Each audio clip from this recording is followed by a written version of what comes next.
Two people start investing on the exact same day. Same age, same paycheck, same $500 a month into the same boring index fund. 11 years later, one of them has $100,000.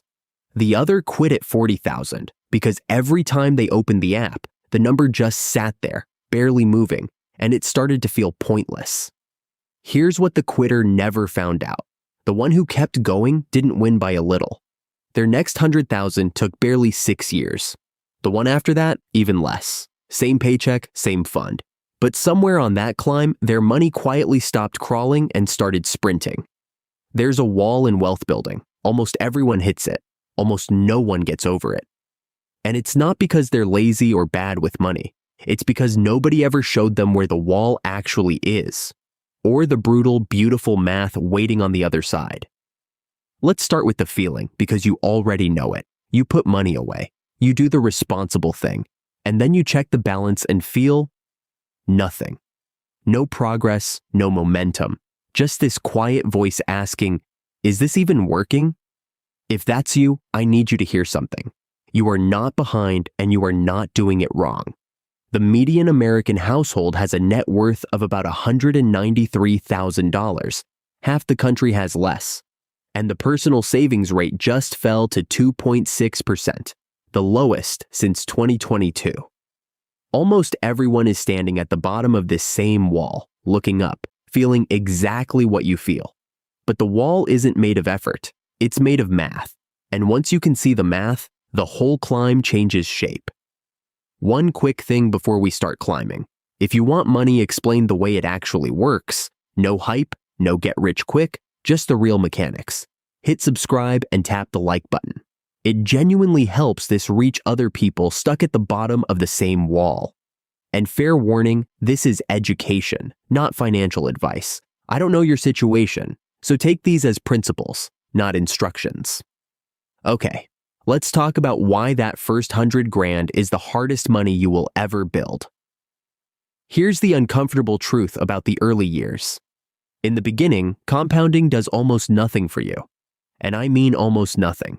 Say you put away $500 a month at an 8% average return. Year 1, you contribute $6,000 of your own money, and the market adds maybe $200 on top.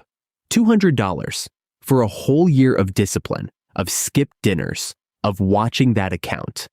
It feels like a rounding error because it basically is one. At small balances, your contributions do nearly all the work and the market does nearly none. This is the trap because your brain expects the reward to match the effort. When it doesn't, you do the most human thing possible. You decide investing doesn't really work, and you stop. And notice who quits here. The people who need it most. The tightest budgets, the ones for whom every $500 actually hurts to set aside. The system practically punishes patience at the exact moment patience matters more than anything. Charlie Munger, Warren Buffett's billionaire partner, put it bluntly. He said the first $100,000 is brutal. His word was stronger, but you have to do it. Whatever it takes, get there. Why that specific number? Because he knew the entire game changes on the other side of it. Let me show you the exact moment the wall cracks. Watch what that same 8% does as your balance grows. At $10,000, it earns you $800 a year. Small. At $50,000, $4,000 a year. Better, but you're still out saving your own money. But somewhere around $75,000, something quietly flips. That's the point where your investments start earning more every year than you personally put in. And by the time you cross $100,000, it isn't even close. 8% is $8,000 a year, about $667 a month, while you're contributing $500. Read that again. Your money is now working harder than you are. That's the crossover point. That's escape velocity. Before it, you push the boulder up the hill by hand. After it, the boulder starts rolling on its own, and it starts pulling you up with it. This is the whole reason the second 100,000 comes so much faster than the first. You're not climbing alone anymore. You've got a machine climbing beside you, and every single year it gets stronger. And here's the strange part. You probably won't feel it happen, There's no alarm, no confetti. It's quieter than that. One year you'll skip a contribution because money was tight and your balance goes up anyway. Or you'll glance at the account in December and realize it grew more than you added all year. That little "wait, when did that start?" moment, that's the machine turning on. Let me make this real with one person. Call her Elena.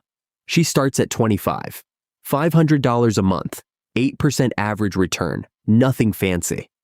Year 1, Elena has put in $6,000 and her account is worth about $6,300. Underwhelming. She almost quits right there. By year 5, she's contributed $30,000 and her balance is around $37,000. The market's quietly added about $7,000 she never worked for. By year 11, she finally crosses it, $100,000. 11 long, slow years. Now watch the other side of the wall. Same Elena, same $500 a month, same 8%. $100,000 to $200,000, about 6 years. She cut the time nearly in half without changing a single thing she does. $200 to $400 comes faster still. Over 30 years, Elena personally puts in $180,000 of her own money, but her account finishes somewhere north of $700,000, and give it a few more years, past $1 million. That gap, the $500,000–$600,000 she never earned at any job, that's the wall paying her back, with interest, for every boring year she refused to quit. Quick, honest caveat, 8% is an illustration, not a promise. Real markets zigzag. Some years are red, and nothing is guaranteed. But the shape of that curve has held for 100 years. And here's the gut punch. The people who quit at 40,000 didn't just lose 40,000. They walked away one step before the machine switched on. So if the math is this good, why does almost no one make it across? 3 forces build the wall higher, and you need to see all 3. The first is impatience. We just covered it. The early years feel dead, so people quit right before the acceleration. The second is lifestyle creep. As your income rises, your spending quietly rises to match it, and your savings rate never actually moves. Picture 2 people who each get a $10,000 raise. The first upgrades the apartment, the car, the phone, and a year later has nothing to show for it. The second keeps living exactly as before and quietly invests the whole raise. 10 years later, those 2 are barely recognizable to each other financially. Same raise, completely different lives. The third force is the sneakiest because it disguises itself as a reward. It's touching the money. Every time you pull from your investments for something that isn't a true emergency, you don't just lose that cash. You lose everything it would have become. $10,000 pulled out in your 30s isn't a $10,000 decision. Left alone, that money could have grown into $70,000 or $80,000 by retirement. That's the real price tag. The wall isn't built by the market, it's built by 3 human habits, and every one of them is beatable. So here's your plan, and it splits cleanly in 2. Before $100,000, your returns barely matter. Your behavior is everything. Stop hunting for the perfect fund and start guarding your savings rate and your consistency. Automate the investment so it leaves your account the day you get paid, before you can even feel it go. Treat it like rent, non-negotiable. Buy a simple, low-cost, broad index fund every month, no matter what the headlines are screaming. This is the phase where boring wins. After $100,000, the job flips.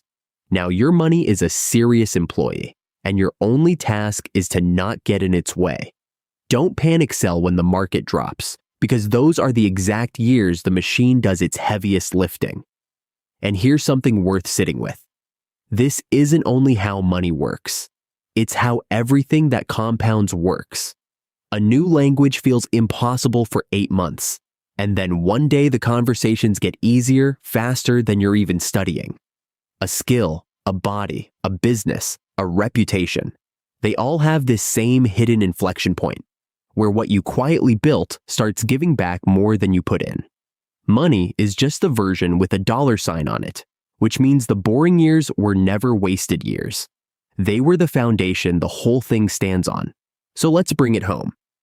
The first $100,000 is the hardest money you will ever build, and it's not because you're doing anything wrong. It's because compounding is nearly invisible at the bottom and overwhelming at the top. Early on, your contributions do the work.